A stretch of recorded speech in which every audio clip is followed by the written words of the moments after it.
Ron Wolfley with us for a few minutes. 98.7 FM, you can hear him in the mornings with Doug and Wolf, and of course with the Arizona Cardinals radio network alongside of Dave Pasch. Talking football to me is fine. It is a distraction.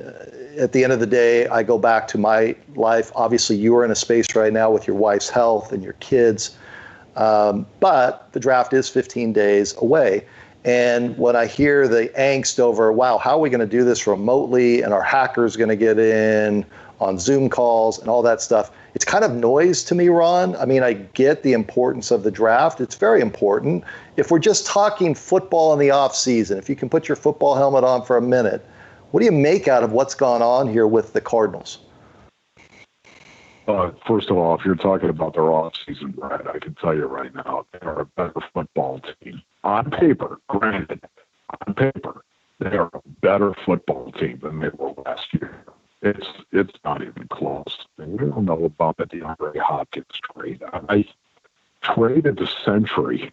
I'm telling you right now, that's the one thing you can say with certitude about Steve Keim, is he has orchestrated some of the best trades you could possibly imagine, going back to Carson Palmer, of course, Chandler Jones, it's just Kenyon Drake even last year. Just some of the trades he's been able to orchestrate has really been a strength for Steve Keim. Now, the draft, obviously, he's got to get a lot better, but this offseason so far, with the acquisition of what I believe is a top 3 wide receiver in the National Football League, a guy that is going to do nothing but produce touchdowns specifically.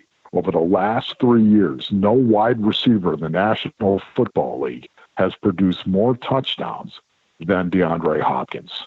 And that kind of impact that he's going to have on Kyler Murray, Larry Fitzgerald, Christian Kirk, Kenyon Drake, they've got the pieces right now offensively, I think, to go out and be one of the better offenses in the National Football League, certainly in the NFC. Now, that is a big if, and you know what? Well, this offensive line has got to be able to stay together. They've got to be able to work together and gel just like they did last year.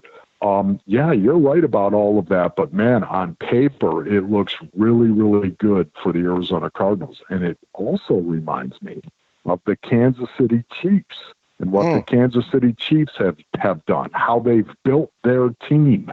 What they did is they went out on the defensive side of the ball and via trades and free agency, 7 of their 11 starters were acquired via trade or free agency. Well, you can see that's what Steve Keim is kind of doing on the defensive side of the ball as well, addressing needs on the defensive side of the ball via free agency, and he's done it with trades in the past, right?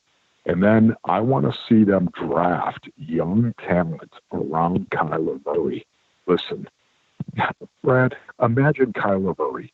He's only 5'10", 207 pounds. Are you kidding me? He's too small to play. Played in all 16 games last year, right? He's going to get hurt. No, he didn't. He did not get hurt. He pulled his hamstring, and that was it.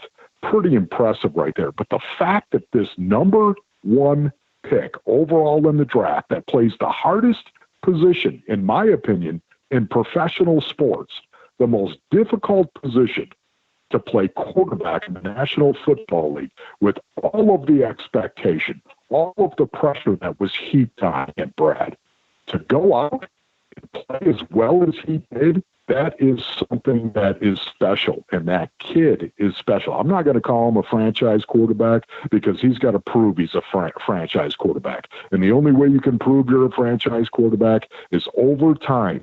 You make great decisions, not only on the field, but off the field as well. And you become a great leader, which I think he's on his way to becoming a great leader. But you've got to earn the title of a franchise quarterback. Now, the Cardinals, they think they've got their franchise quarterback. There's no doubt about it. But, man, you go ahead and surround him with young talent offensively. Try to bring some of these young guys in that are going to grow with Kyler Murray under a rookie contract for the next 4 years.